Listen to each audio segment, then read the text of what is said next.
નમસ્કાર દર્શક મિત્રો, મિસ્ટર ગુજરાત ન્યૂઝમાં આપનું સ્વાગત છે। ભાવનગર શહેરના ચિત્રા જીઆઈડીસી મોક્ષ મંદિર ખાતે આગ લાગવાનો બનાવ બન્યો હતો। બનાવની જાણ થતાં ફાયર વિભાગનો કાફલો ઘટના સ્થળે પહોંચી આગ પર કાબુ મેળવવાનો પ્રયાસ કરવામાં આવ્યો હતો।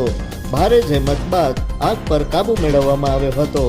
આગ લાગવાનું કારણ અકબંધ સ્થાનિક રહીશ દ્વારા કાવતરું હોય, કોઈ વ્યક્તિ દ્વારા છબકલું કરવામાં આવ્યું હોય તેવા આક્ષેપો કરવામાં આવ્યા હતા।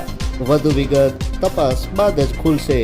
Report by Hasmukh Nimavar. જોતા રહો મિસ્ટર ગુજરાત ન્યૂઝ, સત્યતાની સાથે સ્પષ્ટ વાત। ધન્યવાદ। મારું નામ બાબુભાઈ લાલજીભાઈ સોલંકી, એક્સ મેયર ભાવનગર।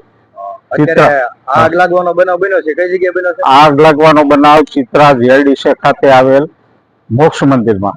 લગભગ હું તો અહીંયા 6:45 ની આસપાસ આવ્યો, પણ મને મેસેજ મળ્યા, હું બહાર હતો તો મને મેસેજ મળ્યા કે ભાઈ આવી રીતે આગ લાગી છે, એટલે હું 6:45 ની આસપાસ આવ્યો અને લગભગ 4-5 ટેન્કર પાણીથી ઓલવી રહ્યા છે। કડબનો જથ્થો ખૂબ નાશ પામ્યો છે અને હજી પણ આગ બુઝાતી નથી। અને કેટલા વાગ્યાની આસપાસમાં આગ 5:30 ની આસપાસ છે, એક્ઝેક્ટ ટાઈમ નથી કહેતો, પણ 5 થી 5:30 ની આસપાસ। અને આગ લાગવાનું કારણ તો એવું જાણવા મળ્યું છે ત્યાંથી મોક્ષ મંદિરમાંથી કે ભાઈ શોર્ટ સર્કિટ થયું છે, પણ શોર્ટ સર્કિટ મારી દ્રષ્ટિએ શોર્ટ સર્કિટ હોય તો એક રૂમ જે પેક હોય એની બાજુના રૂમમાં, ત્રીજા રૂમમાં કઈ રીતે એકદમ પેક હોય, ઉપર છત હોય, શટર બંધ હોય, તો બીજા રૂમમાં પણ લાગેલી છે આગ, ત્રીજા રૂમમાં પણ લાગેલી છે।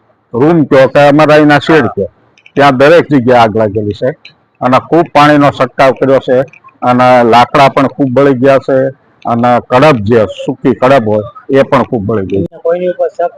શક કોઈની ઉપર નથી, પણ મને એવો શંકા છે કે આ કોઈનું વ્યવસ્થિત કાવતરું છે।